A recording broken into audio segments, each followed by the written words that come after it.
everybody. We are here today to talk about how do we strategize scholarly impact in the age of AI. And I'd like to start with the first question to our guest here, Maha.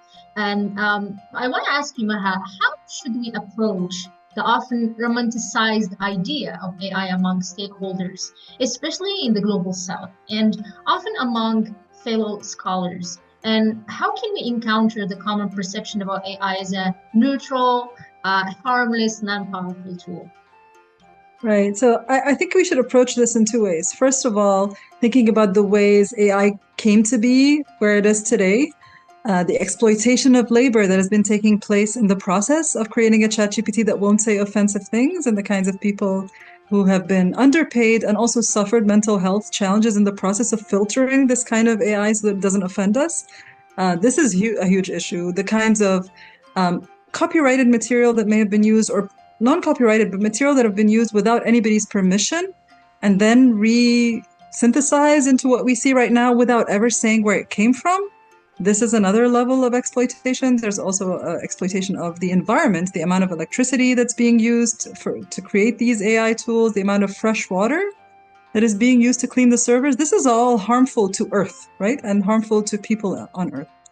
But then the other thing that I think we need to think about, and especially those of us in emerging economies, in countries whose data hasn't been used to train this AI, is to think about the amount of implicit and explicit bias that these AI tools perpetuate. We know that historically, academia in general and knowledge in general has been based a lot on Western knowledge, especially in the English language, especially from a masculine perspective. We call this epistemic injustice. It's already perpetuated. It's a kind of, after colonialism, there's coloniality, and we're all living with this coloniality where a lot of us in this part of the world aspire to this kind of knowledge, but then it sort of kills our own knowledge. And what I try to do with both academics and students in my institution at the American University in Cairo is to give them very clear examples of how AI perpetuates this kind of cultural bias. And I think people who live in countries and whose identity is very different from mine don't notice these biases as much. So one example that's very obvious is using the visual image creation AIs.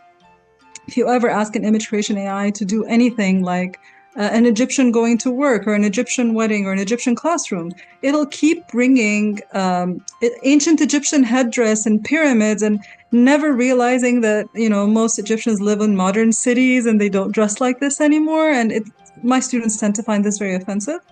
I also share an example of an experiment that I've done before where I asked AI, is a person from this country or this country more likely to be a terrorist? And AI tools, I asked 5 different AI tools. All of them said, oh, no, we can't stereotype nationalities. We can't say that one nationality is more terrorist than another. We can't do that. And then I ask it indirectly and I say, define terrorism and give me 5 examples. And the 5 examples, 3 or 4 of them are always Islamic terrorism.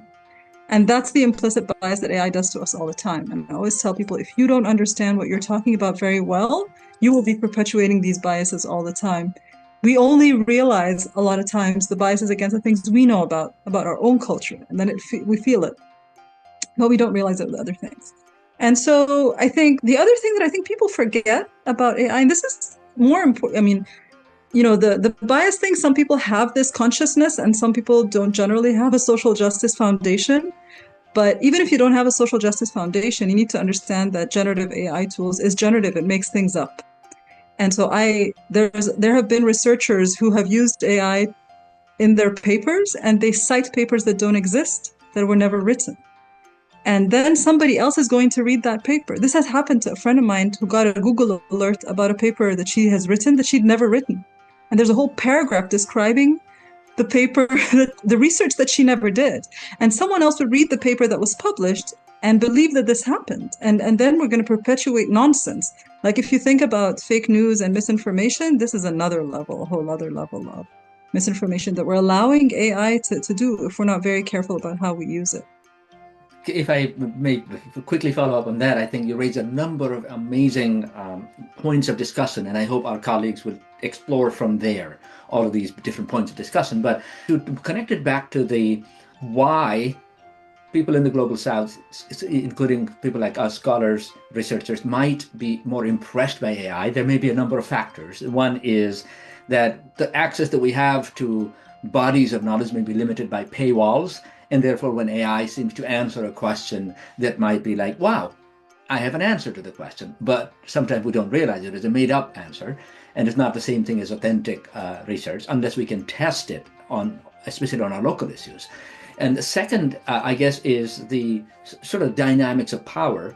Our languages are not as powerful on a global scale. Our platforms, journals, our local network of knowledge is not powerful. And so when something that is based on a lot more powerful platform is offered to us, we may become more vulnerable to being appealed to or using it, right? The second dynamic that I've noticed is if you have a North American scholar or an Egyptian scholar or Moroccan scholar who has this privilege of teaching 2 courses and getting 80% of their time to do research, then that's a different dynamic. If you have a Bangladeshi scholar, Nepalese scholar who spend 80% of their time teaching and they are pushed around by the university to publish, then what happens is that scholar is more likely, more vulnerable towards using AI to get through the hoops that they need to in order to maintain their job, right? And these access and resources and power and workload and stress and paywalls, all of these play into the same knowledge power dynamics that AI is already exploiting us, and then we become more vulnerable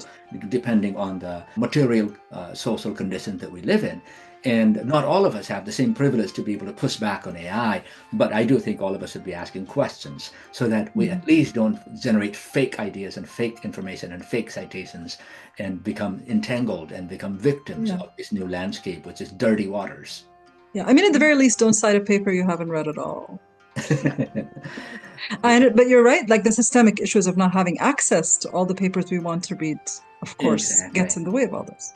And I think the point is to become conscious that whether you're a physicist or economist, don't say, oh, that stuff is only for the humanities people. Oh, I'm not really working on social justice. Oh, I'm studying issues of potato disease.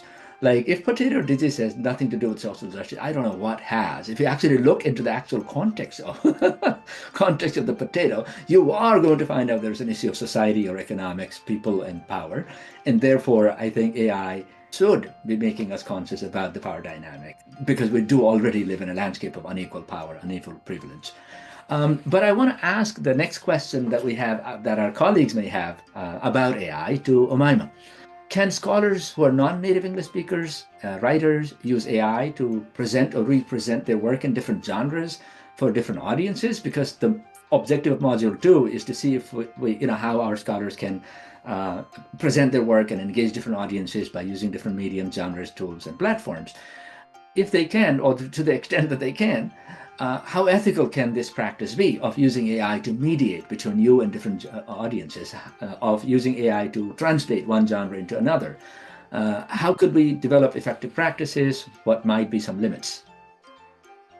I'd like to start with the idea that a lot of people who are non-natives of English usually tends to be very impressed by the linguistic product of what specifically generative AI tools come up with. So the focus of most of my students really that I see or I observe is on the linguistic aspect, and they forget to talk about, or at least verify, the content that the generative AI tools are giving them. So we should be very careful, at least non-native speakers of English should be very careful about how to use AI, and not be very impressed about the linguistic aspect of the tools. The other thing I would like to really talk about is that the usage of AI tools to produce scholarly work might, or at least over dependency on it, might make people lose their voices, because each one of us has their academic voice that they're using to create content or write their research papers and articles. And if we all use the same tool or go to the same space to produce the same exact thing, then how are we different? How are we contributing to the at least the academic world of research? Maha, would you like to add something to that? Yeah, no, I agree with Umaima completely. I think one of the issues is, again, back to a systemic thing, is that we have been silenced for a very long time. And a lot of times, students in universities and maybe academics entering into the English language publishing world are told your writing style is not okay, or they're not encouraged to have a voice in the first place. I think a lot of undergraduate students don't have a voice. And in the process of getting a PhD, if you get it from anywhere and you're doing it in English, a lot of times you're asked to write in a different way than is your natural way of talking. So some people even lose their voice, and so they don't even value that voice in order to make sure that they keep it. And then they see ChatGPT looks more impressive. The journals that sometimes reject something because the language isn't great, instead of helping you improve the language, they just reject the article. So people are going to be using ChatGPT or other AI tools in order to fix this systemic issue that in the first place is a problem of coloniality again. Wow. It's okay to use an AI tool to enhance your language or maybe translate your article into a blog post as long as you have set certain boundaries. For example, you are the expert, and if the AI tool is translating in a way that you would not say it in a different language, why would you do it, right? If you can say the same thing in language one and language two, it's fine. But if you don't have a control over language two, maybe the tool is not doing justice to your idea, right? And similarly, if we, as long as we have adequate knowledge about the topic, adequate skills to use the tool, adequate defense against the wow factor. For example, if I'm so wowed by how much time it saved, by how much labor it saved, by how impressive it looks because my own language is not good, then we are sort of here and the AI tool is working at this level. That gap is going to cause a lot of ethical problems. I think we need a surplus, which is we are here in our ability, in our knowledge of the topic, in our ability to use the AI tool with adequate prompting skills or whatnot, in our ability to understand how AI works, in our ability to do justice to the topic and the stakeholders, then I think we are in a different situation. But if it is upside down, an emerging scholar who is vulnerable to AI hallucinations, who is under pressure to publish too fast, who is does not have enough adequate knowledge or skills, can cause all kinds of problems, and that will hurt your own professional ethics and professional standards, your community, and the knowledge you produce may be harmful to the stakeholders. And if, as long as we are in control, we are in a better position. But do remember that AI is a black box. So what looks impressive may not actually be verifiable. If we can ask these 5 questions, do I know enough about the topic? Do I have enough skill to use the AI effectively? Am I being respectful or ethical towards the people, and am I doing justice to the topic? What are the ethical boundaries?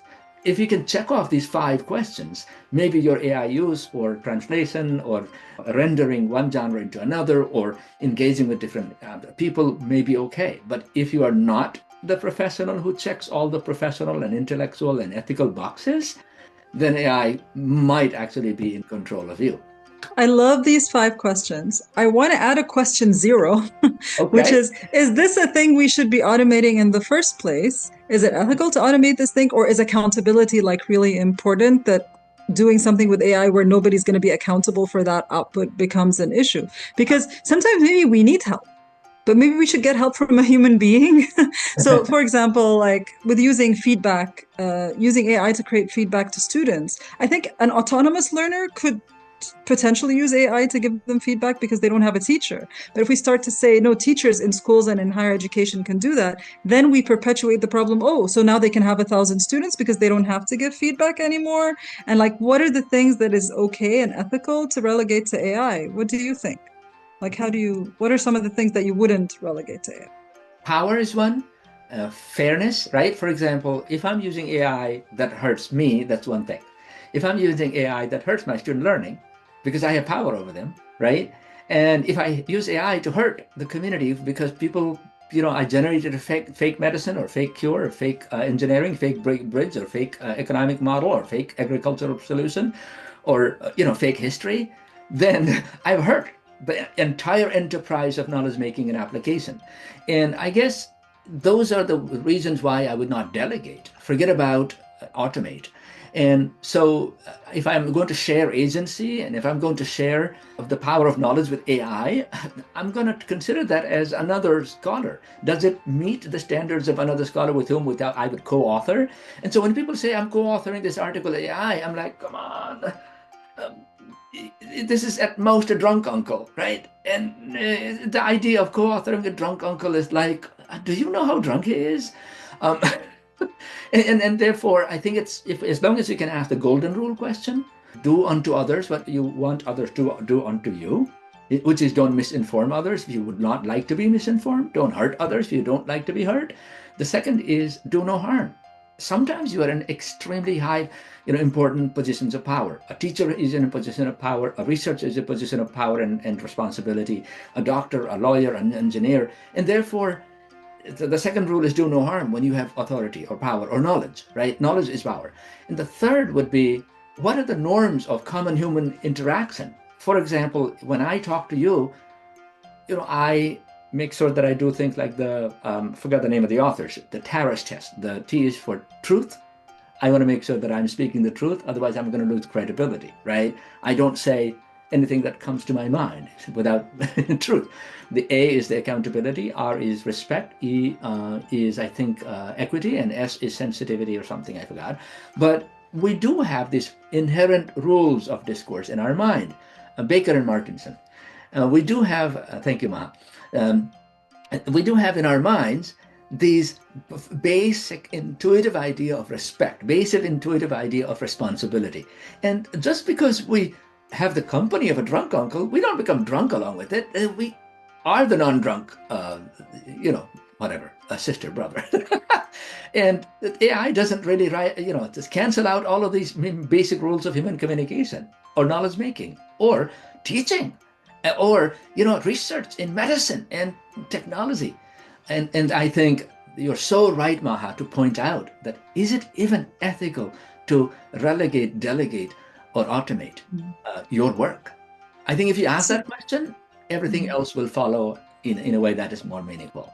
So then I know that people watching this who maybe are listening to these ethical issues, maybe for the first time, are saying, but I do find AI useful. So where do they go from here? Like, can AI in some ways help us engage diverse stakeholders? Can it help us communicate? Can it help us with the writing process? Like in the research process, where do you stand on this? I'm going to build on what you said before we recorded this video in our preliminary conversation, and I would like you to actually unpack that. But I think the answer to that question is not so black and white, nor should anybody try to find a black and white answer. Even ask a black and white question about, like, can AI be used in a completely safe and professional and ethical manner? Well, there are so many variables. How can I say that, right?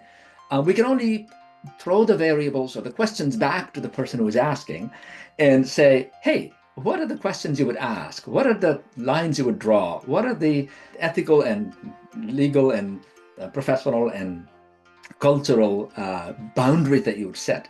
And it would again depend on the work that you're doing, the purpose, the context, the stakeholders. And therefore, I thank you very much for raising this question.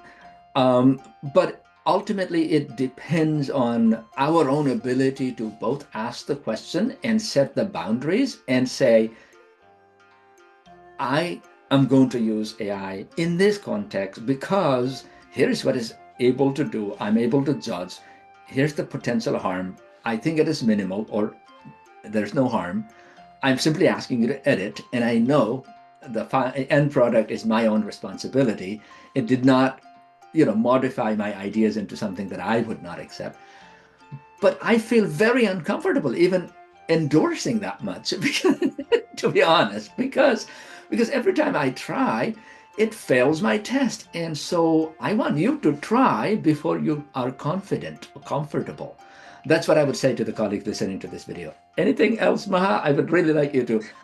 I mean, related to what you were saying is, for example, if I'm going to use AI to help me summarize something faster than I would summarize it myself, if I know the thing very well, I'll know if the summary is missing something or if there's a nuance that's missing. And for some reason, it tends to lose nuances related to social justice. So I'll understand everything in the article except the social justice part. I've several people have told me they noticed that. The other thing is sometimes people want to use AI to generate a report and find themes from data. And first of all, like privacy and did we get permission to put that data through AI in the first place and what might happen to it? So make sure you anonymize and you get approval, but also make sure you know the data well enough to be able to tell if the AI missed a theme. And of course, AI would be most useful if the data is so much that you can't actually absorb it. And so if it's so much that you can't absorb it, you probably won't know if it missed a theme. And so there's all this feeling that you can do with a lot more. But should we be not looking at our data more closely so that we really learn from it? Because if it's actually going to affect people, you want to make sure. This is very different than AI that's being trained for example, to detect cancer from scans. This is very accurate AI because it's trained on doing one thing with loads of data about this one thing, and it doesn't do anything else. But generative AI that does all sorts of things won't necessarily be trained in the way you want to. You need to get very good at using AI to make sure that it doesn't go off track and be very experienced with your data, with what you're trying to do with it, to be sure that you're doing it the way you want it and it doesn't have those implicit biases, or that at least you know how to fix it if it goes awry, I think. You raised a number of really interesting issues and questions, because even as something that may look as simple as summarizing may raise a lot of questions if you are not paying attention, if you don't know if the summary is good enough, if you didn't read the source and AI has twisted the source. Who's responsible, right? Not AI. And I think that's a really important question to ask, and not becoming comfortable even with the very simple use of AI is the way in which you are going to become good at using it. Because if you're thinking about good at using it, you should be thinking about not, effective at AI use, but effective at doing the things in a professional and ethical and intellectually savvy way. It's not the tool, it is the purpose and the goals and the standard and quality of that really matters.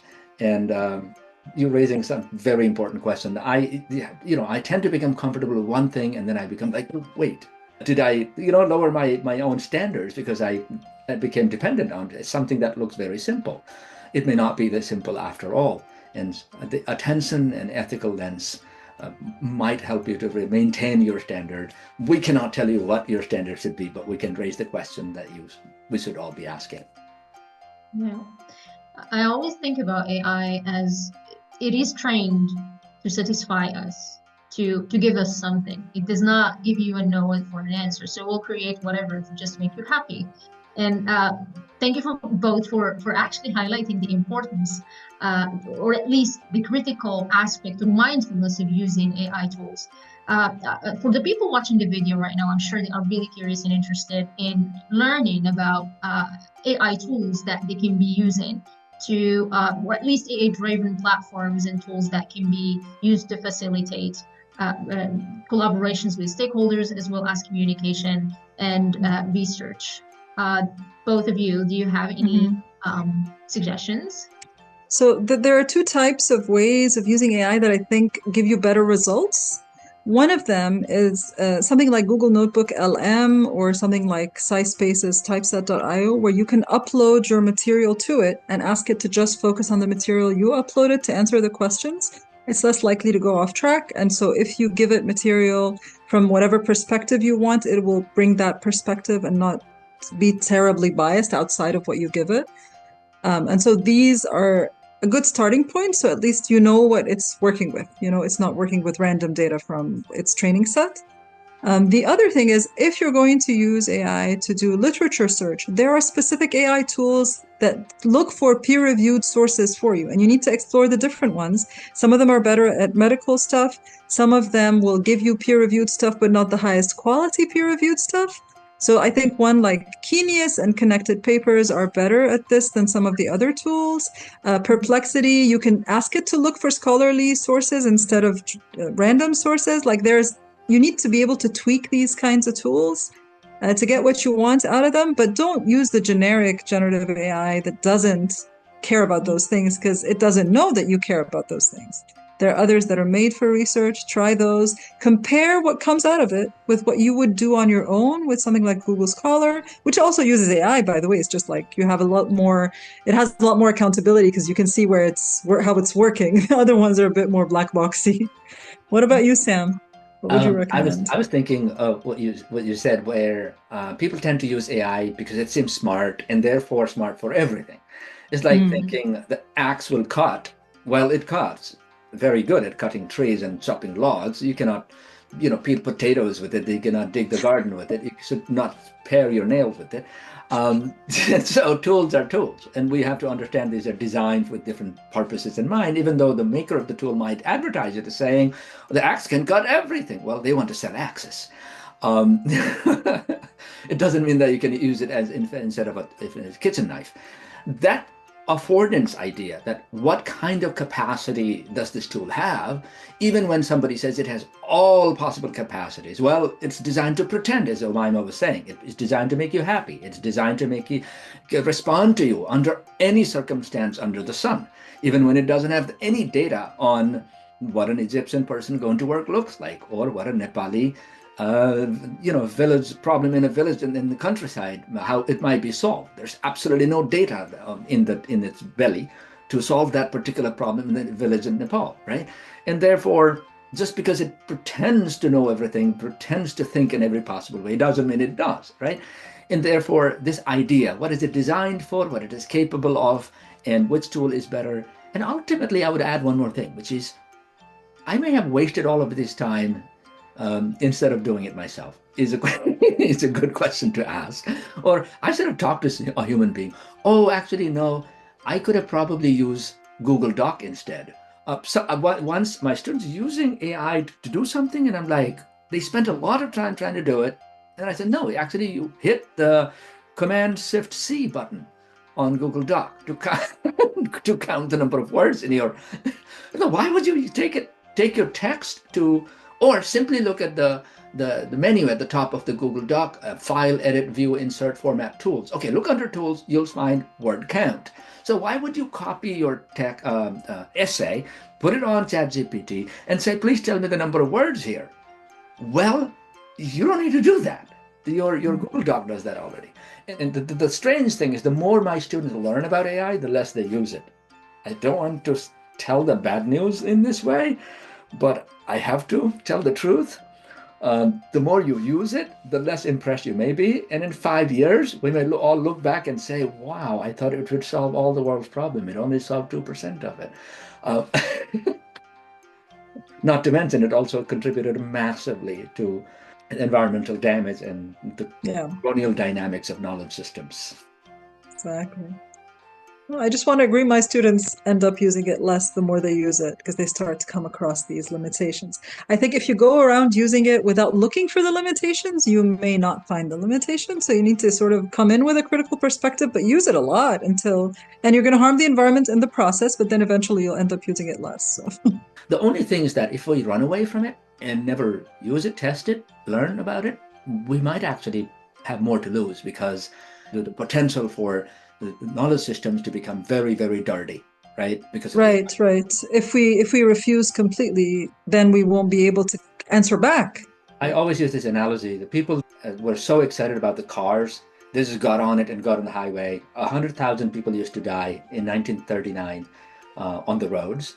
But those people who were critical, who said, hey, this is too fast, it is killing too many people, and there are better ways of doing it. Asking this question, putting the seatbelt with a 40-year fight against the system.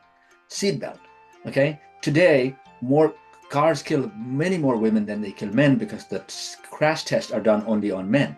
And the people that are asking that question of justice are the best engineers on a human scale, right? They may be slowing down the industry a little bit, but they're going to save daughters and mothers and sisters in the future, right? That means don't feel bad when you ask the question. Don't think that it's a black and white issue. Oh, either reject AI or embrace. But rather, if you're the person asking, why is this thing so fast? I saw too many accidents on the road today. Should we do something about it? If you're that thoughtful person, you're actually going to contribute a lot. And so don't feel bad about asking difficult questions. You might be the good guy, not the people who are pushing a lot of this nonsense upon the world. Thank you very much, Maha and Sam, for your insights today. And I think the impact, or at least people listening to us today, if they take one thing from the video, is to really just think critically. Think critically about how you use AI tools. Yes, they are there, they can help you, they are fascinating, they can be impressive, but please make sure to use the critical eye to make sure that you're using them the right way. Thank you.